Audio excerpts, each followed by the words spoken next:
A cada geração, um nome ecoa através dos séculos como se fosse o próprio som da eternidade. Eliseu. Um homem comum, com um chamado incomum. Um profeta que ousou pedir o dobro e recebeu. Mas por trás de seus milagres havia algo mais sombrio, mais profundo. O que realmente acontecia quando Eliseu invocava o nome de Deus? E por que seu legado ainda desperta temor e reverência? Prepare-se para uma jornada pelos mistérios de um dos profetas mais enigmáticos da Bíblia. Se você é novo por aqui, se inscreva agora, porque neste canal mergulhamos nas profundezas da Bíblia de forma como você nunca viu. Deixe o like, compartilhe e prepare-se para o inesperado. A história de Eliseu começa de maneira quase silenciosa, nos campos de Abel-Meolá. Lá, ele arava a terra com 12 juntas de bois quando o improvável aconteceu. Elias, o profeta de fogo, aproximou-se e lançou seu manto sobre ele. Um gesto aparentemente simples, mas que carregava o peso da eternidade. Eliseu, sem hesitar, matou os bois, queimou os arados e ofereceu um banquete de despedida. Ele não olharia para trás. A partir daquele momento, ele se tornaria o sucessor de um dos maiores profetas que Israel já conhecera. Durante anos, Eliseu foi apenas um servo, um aprendiz silencioso ao lado de Elias. Mas tudo mudou quando o céu se abriu e cavalos de fogo surgiram para levar Elias em um redemoinho. Nesse instante, o manto caiu, e com ele uma unção dobrada. Eliseu havia pedido algo ousado, não apenas continuar a missão de Elias, mas ultrapassá-lo, ser maior, ter mais poder. E Deus atendeu. A sucessão estava completa. O profeta de fogo havia partido. O profeta de milagres havia nascido. Você já imaginou pedir a Deus o dobro do poder de seu mestre? Eliseu pediu e foi atendido, mas o preço da unção é sempre alto. De volta ao Jordão, Eliseu golpeia o rio com o manto recém-herdado. As águas se dividem novamente. Era o sinal. Ele era o novo líder dos filhos dos profetas. E logo os milagres começaram a acontecer. Águas amargas tornaram-se doces. Um suprimento escasso de pão alimentou uma multidão. Uma viúva prestes a perder os filhos para a escravidão viu seu jarro de azeite se multiplicar até quitar todas as dívidas. Mas havia algo mais sombrio também. Quando um grupo de jovens rombou de sua calvície, Eliseu os amaldiçoou. Imediatamente 2 ursas saíram da floresta e mataram 42 deles. Este não era um profeta comum. Havia autoridade e havia temor. Ao lado dos reis de Judá e Israel, Eliseu não era apenas um conselheiro. Era uma arma espiritual. Em meio a uma guerra no deserto de Edom, soldados agonizavam sem água. Eliseu profetizou que, sem vento ou chuva, valas se encheriam de água. E assim aconteceu. No dia seguinte, além da água, veio a vitória. Os inimigos foram derrotados, mas não pela espada, e sim pela palavra de um profeta. Quem era esse homem que transformava maldição em justiça e palavras em milagres? Eliseu operava em um nível onde fé e poder se misturavam de forma sobrenatural.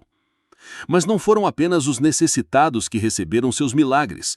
Eliseu também estava nos bastidores da política e da guerra. Ele alertava reis sobre emboscadas inimigas, confundia exércitos inteiros com cegueira temporária e até fazia um pedaço de ferro flutuar para salvar um jovem profeta em apuros. Eliseu era o homem para todas as situações, da morte à fome, da guerra ao desespero. Uma das histórias mais impressionantes é a da mulher de Sunem. Ela o hospedava com frequência. Um dia, Eliseu profetizou que ela teria um filho. E teve. Anos depois, o menino morre repentinamente. Em desespero, ela corre até Eliseu. O profeta vai até o quarto, deita-se sobre o menino, boca a boca, olhos em olhos, e o menino volta à vida. Mais uma vez, a vida se curva diante daquele que carrega a unção. Você acredita em ressurreição? Eliseu não apenas acreditava, ele ordenava e a morte obedecia. Sua fama crescia, sua influência também. Naamã, o poderoso comandante do exército sírio, vai até Eliseu buscando cura para sua lepra. O profeta sequer o recebe, manda um recado: mergulhe 7 vezes no Jordão. Indignado, Naamã quase desiste, mas obedece, e ao sair das águas, a sua pele estava como a de uma criança. Naamã retorna, não só curado, mas convertido. Reconhece que só há um Deus, o de Israel. O Deus de Eliseu é o Deus que cura, mas também o Deus que julga. Qual lado você conheceria se o encontrasse hoje? Durante o cerco de Samaria, quando a fome assolava a cidade e as pessoas cozinhavam seus próprios filhos, Eliseu se levantou com uma profecia que parecia absurda. Amanhã, nesta hora, haverá fartura nos portões da cidade. O oficial que zombou da palavra foi esmagado no dia seguinte. Viu a fartura, mas não comeu dela. A palavra de Deus não volta vazia. Com o auxílio de 4 leprosos enviados por Deus, o acampamento inimigo foi confundido por sons de exércitos e abandonado às pressas. Alimentos, ouro e prata foram deixados para trás, e assim a cidade foi salva, por meio de uma palavra. Eliseu também foi usado para restaurar. Em Gilgal, durante uma fome, ele purificou uma panela de alimento envenenado. Depois, alimentou 100 homens com 20 pães, e ainda houve sobras.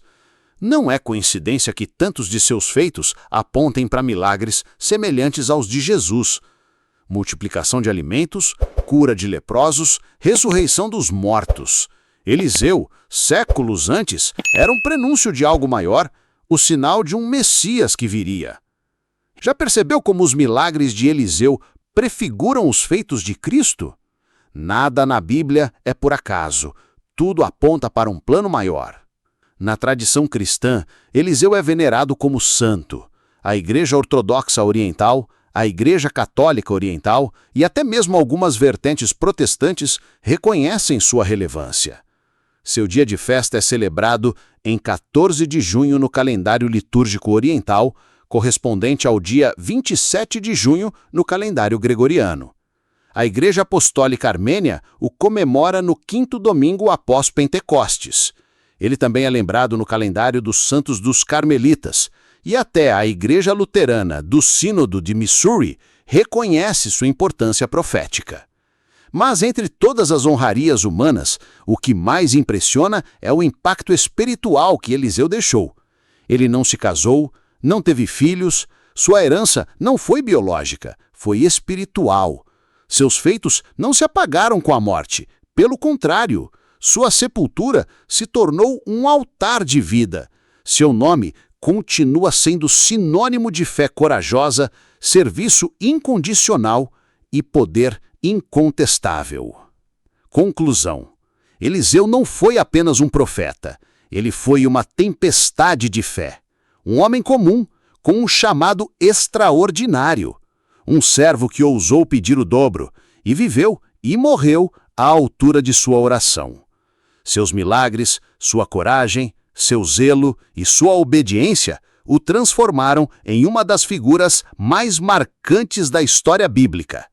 E sua vida nos desafia até hoje a responder uma pergunta: estamos dispostos a deixar tudo para seguir o chamado de Deus, mesmo que isso nos custe tudo?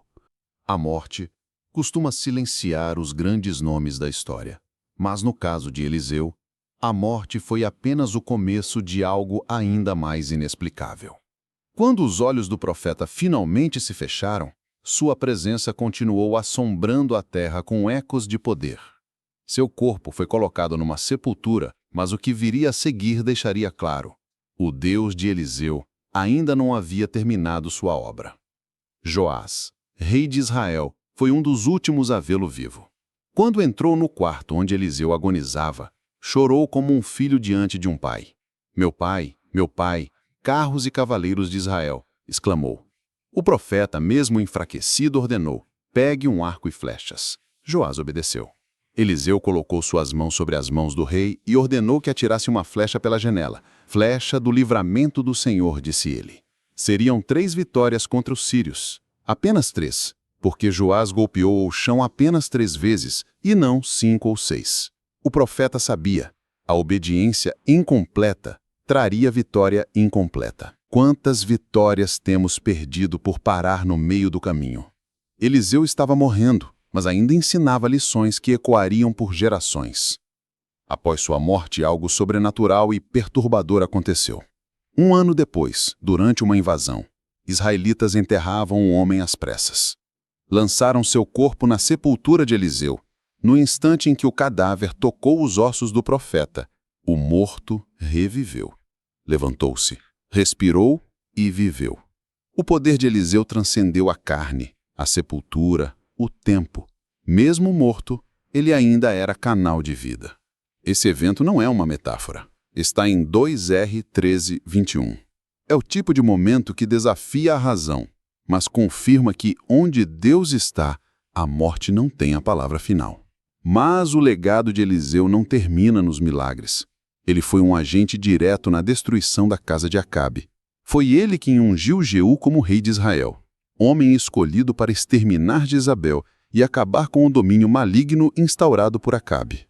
As profecias de Eliseu se cumpriram com precisão.